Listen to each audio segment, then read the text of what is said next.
O final de semana em Baku promete tanto para a Fórmula 1 quanto para a Fórmula 2. As expectativas na Fórmula 1 são de que a McLaren ultrapasse a Red Bull finalmente no campeonato de construtores. Já na Fórmula 2, a briga pelo título deve esquentar ainda mais, com Bortoleto podendo assumir a liderança pela primeira vez no ano. Além disso, para nós brasileiros, temos uma coisa ainda mais importante para ser definida. Será que Gabriel Bortoleto conseguirá uma vaga na Sauber Audi e fará com que o Brasil volte ao grid da Fórmula 1 em 2025? Bora falar sobre esses assuntos e muito mais após a vinheta. Fica ligado que esse é o box da Fórmula 1. O final de semana em Baku deverá selar o futuro de Bortoleto para o próximo ano. A imprensa internacional tem falado muito sobre isso, uma vez que é de fato o último lugar em aberto para o ano que vem no grid da Fórmula 1. Vale lembrar que a Red Bull Cash App também tem uma vaga em aberto, mas deve ficar entre os pilotos da Academia Red Bull. As últimas notícias sobre Bortoleto colocam ele como favorito para a vaga na Sauber Audi, com Bottas como segunda opção. Em entrevistas nessa quinta-feira antes do GP de Baku, Bottas afirmou que está confiante com o andamento das negociações e que para ele tudo está muito claro. Convenhamos, Bottas deve estar implorando para ficar na Sauber, nem que seja só por um ano. Se perder essa vaga, ele provavelmente será aposentado da categoria, sendo que não deve voltar daqui 1 ou 2 anos em outra equipe do grid. O grande ponto aqui é a negociação entre Sauber Audi e a McLaren por Bortoleto. Está claro que essa é a prioridade de Binotto, chefe da Sauber, para o segundo assento da sua equipe. Porém, Bortoleto é piloto McLaren e, ao que tudo indica, os ingleses não querem abrir mão do brasileiro sem nenhuma ressalva. A opção que mais tem sido ventilada nos bastidores é de um empréstimo da McLaren para a Audi, em um contrato de 2 anos. O que me parece ser uma proposta da McLaren para que a Audi analise e avalie se faz sentido ou não. Explico por quê. Para a McLaren, liberar Bortoleto por 2 anos para que ele pegue experiência em um carro que não terá pressão, ao lado de um piloto experiente que poderá ajudá-lo a crescer ainda mais, faz muito sentido.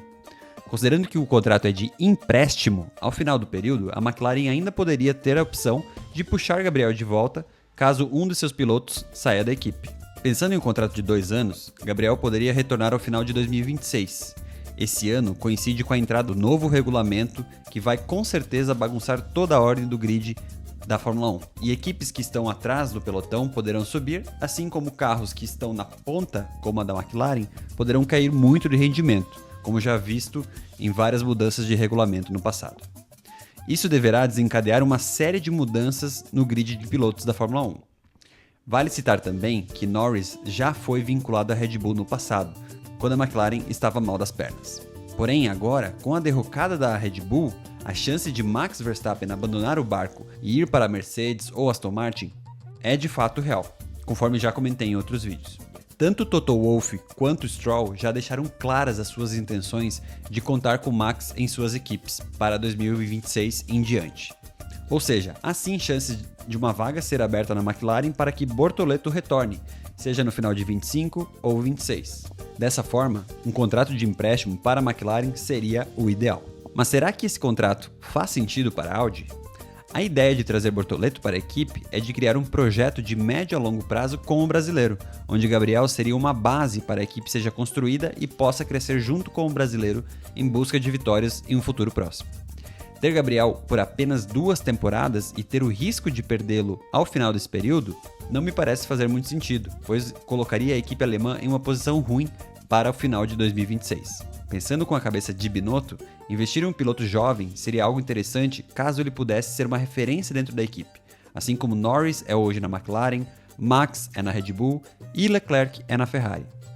Trazer Bortoleto para perdê-lo em 2027 não me parece fazer muito sentido. Porém, tudo é possível na Fórmula 1. Uma coisa que pode acontecer é que hajam cláusulas de desempenho no contrato de Bortoleto com a Audi. Por exemplo, caso a Audi termine o campeonato de 2026, quando haverá troca do regulamento, na frente da McLaren, a Audi poderia exercer um direito contratual de ficar com Gabriel após o empréstimo, por mérito próprio. Esse tipo de cláusula é muito comum nos contratos de pilotos de Fórmula 1 e podem tanto proteger a Audi quanto Bortoleto, caso a McLaren faça jogo duro para liberar o brasileiro. Porém, isso aqui é só especulação, teremos que aguardar o restante das negociações para saber o que de fato vai acontecer.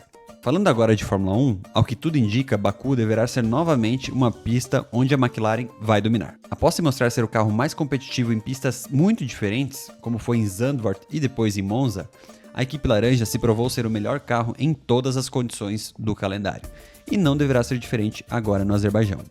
Com isso, a McLaren deverá finalmente ultrapassar a Red Bull no campeonato de construtores, e Norris deverá encostar ainda mais em Max no campeonato de pilotos.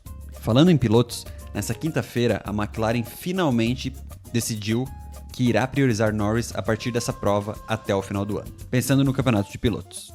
A declaração veio de Andrea Stella, que é chefe da equipe, e indica que a McLaren escolheu de fato um piloto 1, e caso seja necessário, pedirá para que Piastri deixe Norris passar para que o inglês consiga maximizar os pontos e, ao final do campeonato, ultrapassar Max Verstappen.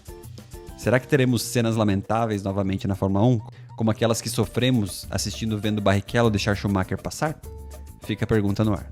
Olhando para o resto do grid, a disputa pela segunda fila deverá novamente ser muito acirrada, entre Red Bull, Ferrari e Mercedes. A Red Bull precisa urgentemente correr atrás de corrigir seu carro para voltar à briga, e ao que tudo indica, deverá novamente sofrer em Baku, pista que nunca foi amigável com Max Verstappen. Já a Ferrari vem empolgada após a vitória em Monza. Teremos que ver se os italianos conseguem manter o ritmo em Baku, uma pista que é bastante diferente. Porém, Leclerc tem um bom histórico nas ruas do Azerbaijão e promete vir muito forte novamente para o quali e também para a corrida. E por fim, a Mercedes segue sendo uma incógnita e oscilando muito. O que podemos cogitar é que, considerando o tamanho da reta de Baku, que é a maior do calendário, e o bom desempenho que a equipe teve em provas como Silverstone e Spa, que também tem muitas retas, há uma chance de a Mercedes ser muito competitiva novamente nesse final de semana. Porém, só o tempo dirá. Mas e aí? Quais são as suas expectativas para esse final de semana na Fórmula 1 e na Fórmula 2? Comenta aqui, e se curtiu o vídeo, não se esquece de se inscrever no canal para não perder os próximos. Um abraço e até mais!